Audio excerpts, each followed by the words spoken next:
Hello everyone. आज हम physics का बहुत ही इंटरेस्टिंग सा एक टॉपिक शुरू करने जा रहे हैं विच इज सर्कुलर मोशन। अगर मुझे सर्कुलर मोशन की आपको सिंपल सी एग्जांपल देनी हो तो अगर आपके पास कोई भी सर्कुलर गार्डन है और आप उस गार्डन के आसपास जॉगिंग कर रहे हैं तो वो एक टाइप की सर्कुलर मोशन है।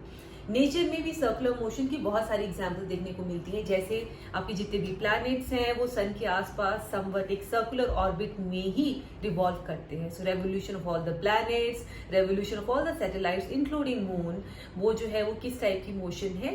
सर्कुलर मोशन है। आज के वीडियो में हम ये देखेंगे कि सर्कुलर मोशन, सिंस ये भी एक टाइप की मोशन है, क्या ये मोशन एक्सेलरेटेड होती है या नहीं। आपको अभी तक एक्सेलरेशन वर्ड का ये मीनिंग पता है कि ऐसी टाइप की मोशन जहां पर वेलोसिटी जो है वो चेंज होती रहती है, राइट। जैसे आप कार में बैठे हैं, आप जो है कार का एक्सेलरेटर प्रेस करते हैं, कार स्पीड पकड़ती है, फाइन। तो क्या होता जा रहा है, अब आपकी स्पीड बदलती जा रही है तो आप एक्सेलरेट कर रहे हैं। आप इमीडिएटली ब्रेक अप्लाई करते हैं, तब कार की स्पीड क्या हो रही है? कम हो रही है, लेकिन स्पीड चेंज हो रही है। तो हम फिर भी यही बोलेंगे कि यहाँ पे भी कार क्या हो रही है? नेगेटिवली एक्सेलरेट हो रही है, यानी इसे रिटार्डेशन भी बोल सकते हैं, फाइन।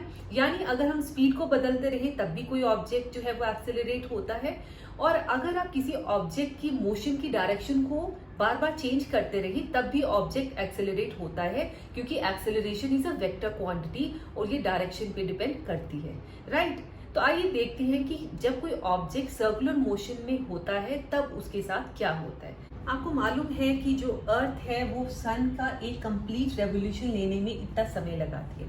ऐसा कभी नहीं होता कि एक साल में जो है अर्थ ने एक टाइम में जो है 300 दिन लगाए रेवोल्यूशन कंप्लीट करने में, एक टाइम में 500 दिन लगाए, ऐसा नहीं होता।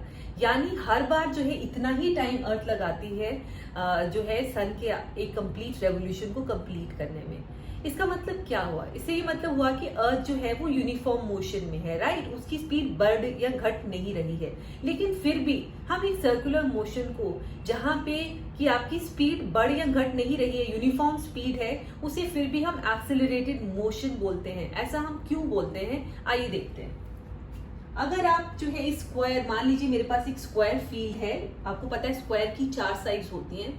तो अगर कोई जो है एक जॉगिंग कर रहा है इंसान, अगर वो इस स्क्वायर फील्ड की जो है बाउंड्री पे जॉगिंग कर रहा है, तो आप देखेंगे कि वो 4 बार अपनी डायरेक्शन को बदलेगा। जितनी साइड्स हैं उतनी बार में वो जो है अपनी साइड्स को बदलेगा। और मैं एज्यूम कर रही हूँ कि उसकी जो स्पीड है भागने की, मान लीजिए 10 किलोमीटर पर आवर है, और उसकी जो स्पीड है वो कांस्टेंट है, वो बढ़ या घट नहीं रही है, यूनिफॉर्म मोशन में है वो, लेकिन डायरेक्शन कितनी बार बदल रही है? उसकी 4 बार।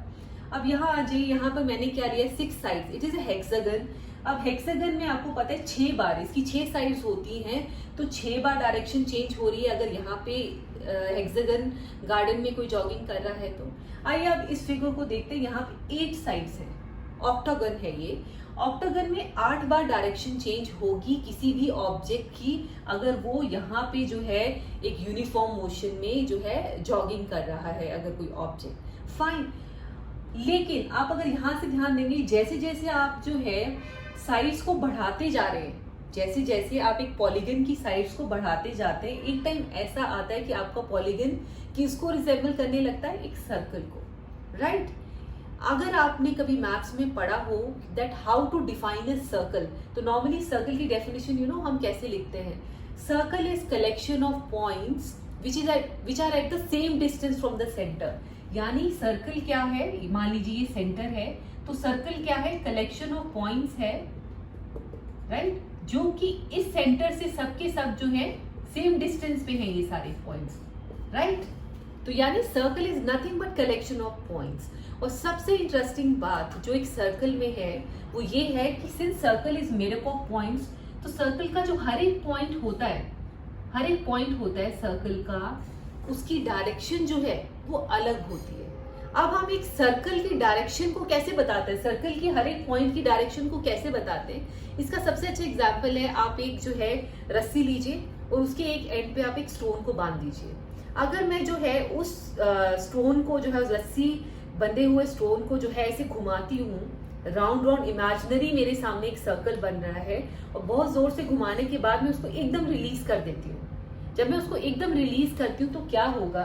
मान लीजिए कि इस पॉइंट ए पे, यहाँ पे एक पॉइंट है ए, इस पॉइंट पे मैं क्या करती हूँ, मान लीजिए ये मैं यहाँ सेंटर में हूँ और ये रस्सी है और ये पत्थर है, ये बड़ा सा स्टोन मैंने ले लिया, राइट। फोर्स में सेंटर से अप्लाई कर रही हूँ, मैंने अब इस पत्थर को क्या कर दिया है, रिलीज। जैसे ही मैंने इस पत्थर को रिलीज किया, ये जो सेंटर की फोर्स है मेरी तरफ से, मैंने तो छोड़ दिया उसको।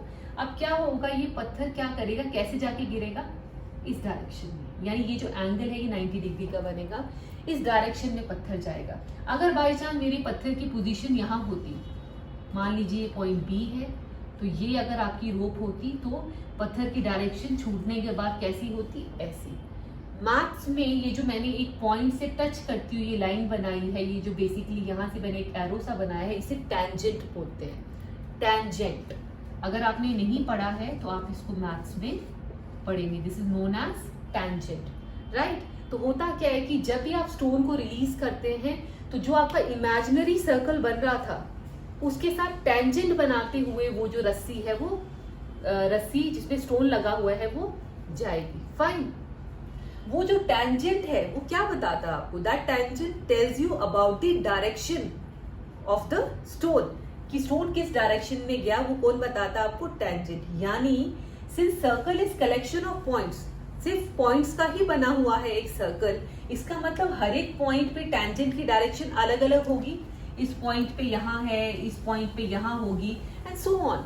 आपके जितने पॉइंट्स हैं हर पॉइंट पे direction of the tangent is going to be different. इसका मतलब क्या हुआ कि जब भी कोई ऑब्जेक्ट, चाहे वो यूनिफॉर्म मोशन में है, चाहे वो यूनिफॉर्म स्पीड के साथ चल रहा है, अगर उसकी मोशन सर्कुलर है तो क्या होगा, हर एक पॉइंट पे सर्कल में वो अपनी डायरेक्शन को बदल रहा है, जिसकी वजह से आपकी जितनी भी सर्कुलर मोशंस होती हैं दे आर एक्सेलरेटेड, राइट। क्योंकि एक्सेलरेट करने के दो ही तरीके हैं, या तो स्पीड बदलिए जो यहाँ पे नहीं बदल रही है, लेकिन आपकी डायरेक्शन जो है हर एक पॉइंट पे बदल रही है।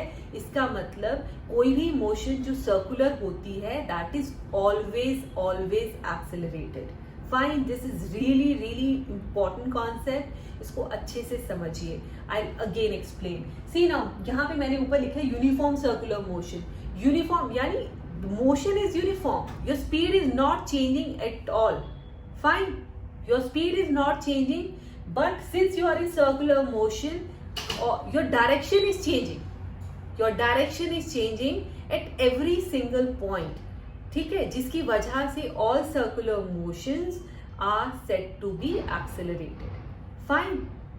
आपकी जितनी भी लीनियर मोशन थी, जितनी भी मोशन आपकी स्ट्रेट लाइन में होती हैं, दे आर नॉट एक्सेलरेटेड। वो तभी एक्सेलरेटेड होती हैं जब आपकी स्पीड बढ़ती या घटती है, फाइन, क्योंकि वहां डायरेक्शन का तो कोई कॉन्सेप्ट नहीं है। जब आप स्ट्रेट लाइन में जा रहे हैं there is no direction, there is only one direction, fine. But अगर आपकी स्पीड बढ़ती और घटती नहीं है तो वहां पे आप यूनिफॉर्म मोशन में ही हो, राइट। वो मोशन जो है वो एक्सेलरेटेड नहीं होगी। लेकिन अगर आप यूनिफॉर्म स्पीड में भी एक सर्कल में भाग रहे हो तो आपकी मोशन क्या है, एक्सेलरेटेड है। अब सवाल ये उठता है कि जब आप कार में एक्सेलरेटर देते हो तो आपकी कार की स्पीड बढ़ती है, ब्रेक लगाते हो तो कम होती है। क्या ऐसी कार जिसमें फ्यूल ना हो, क्या वो कार एक्सेलरेट करेगी? नहीं। यानी आपको किसी भी चीज को एक्सेलरेट करने के लिए किसी टाइप की फोर्स की रिक्वायरमेंट होती है। गाड़ियों में फोर्स कहाँ से आती है, फ्यूल से आती है, राइट। अब आप भागते हो, अगर आप रनिंग कर रहे हो तो आपकी बॉडी में भी एक्सेलरेट जो आप कर रहे हो उसकी फोर्स कहाँ से आ रही है, जो आप खाना खाते हो उससे आपको फोर्स मिल रही है।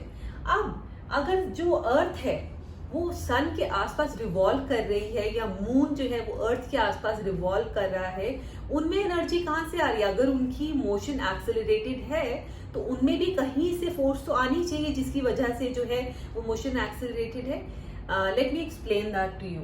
There are two type of forces. जब भी कोई बॉडी जो है वो सर्कुलर मोशन में होती है, दो तरीके की फोर्सेस एक्ट करती हैं उस पर्टिकुलर ऑब्जेक्ट पे। इसको प्लीज ध्यान से सुनिए, ये आपको ग्रेविटेशन चैप्टर में भी काम आएगा, राइट। अब होता क्या है कि जब कोई बॉडी सर्कुलर मोशन में है तो एक तो फोर्स होती है जो सेंटर से आती है। जैसे सन के आसपास प्लैनेट्स रिवॉल्व कर रहे हैं, सन के आसपास मान लीजिए कि अर्थ रिवॉल्व कर रही है। अब सन जो है उसकी अपनी ग्रेविटेशनल पुल है, अपनी ग्रेविटेशनल फोर्स है वो क्या करता है, वो अर्थ को अपनी तरफ अट्रैक्ट कर रहा है। और वो फोर्स कहाँ से आ रही है, सेंटर से।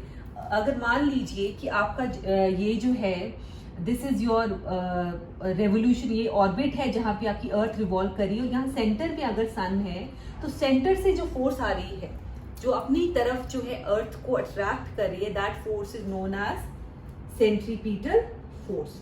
क्या बोलते हैं उसको, सेंट्रीपिटल फोर्स। ऐसी फोर्स जो कहां से आती है, सेंटर से आ रही है और ऑब्जेक्ट को अपनी तरफ खींच रही है सच दैट कि वो ऑब्जेक्ट एक सर्कुलर मोशन में घूमना शुरू हो जाता है। अब आगे आने वाले चैप्टर्स में आप पढ़ेंगे न्यूटन का third law which says that to every action there is equal and opposite reaction, right.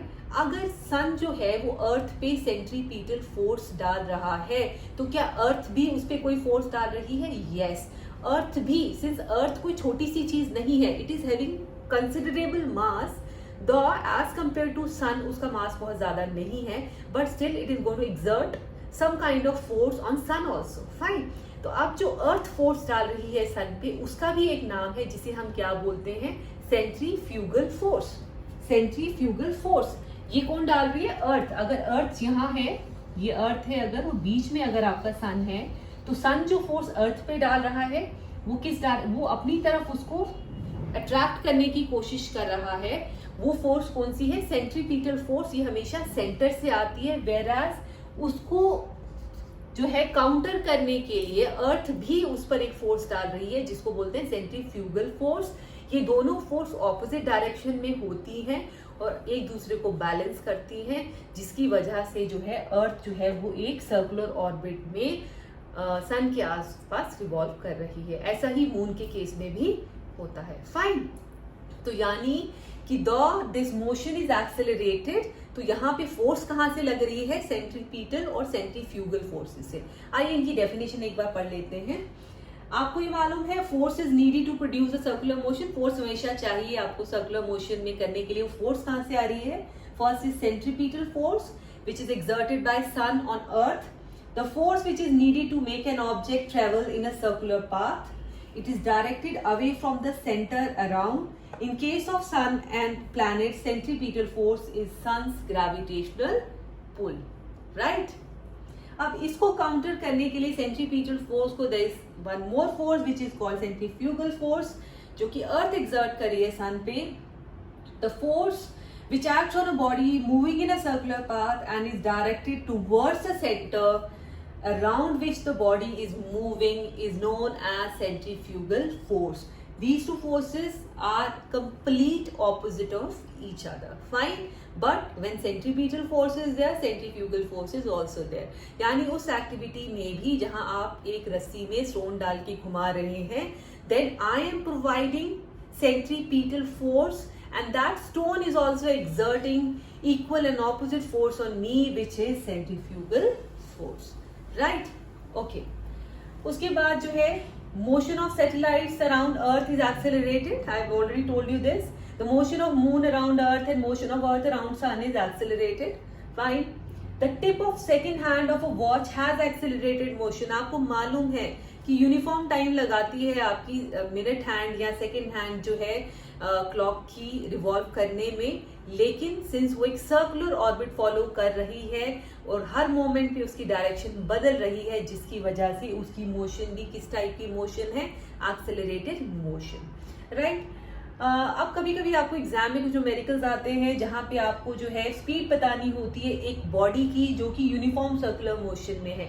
आपको जो है रेडियस दिया होगा और आपको जो है टाइम दिया होगा कि मान लीजिए कि एक राउंड कंप्लीट करने में जो है वो 24 आवर्स जो है वो लगा रहा है पर्टिकुलर ऑब्जेक्ट। आपको रेडियस दे रखा है उस पर्टिकुलर सर्कुलर ऑर्बिट का, आपसे अब पूछा जाता है कि बताओ स्पीड क्या है इस ऑब्जेक्ट की, तो आपको मालूम है speed is equal to distance upon time, और यहाँ पे speed is equal to distance upon time, यहाँ पे डिस्टेंस क्या है, जो कि सर्कमफ्रेंस है इस पर्टिकुलर सर्कुलर ऑर्बिट का, विच इज 2πr।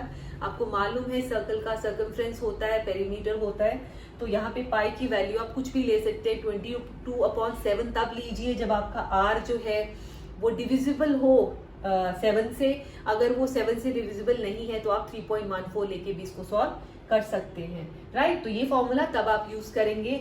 उसके बाद आपको ये हमेशा याद रखना है, मैं ऑलरेडी बता चुकी हूँ कि जो लीनियर मोशन होती है, यूनिफॉर्म लीनियर मोशन, यानी अगर आप स्ट्रेट लाइन में ट्रेवल कर रहे हैं और आपकी मोशन यूनिफॉर्म है, वो कभी भी एक्सेलरेटेड नहीं होगी, ना तो आपकी स्पीड चेंज हो रही है और ना ही आपकी डायरेक्शन।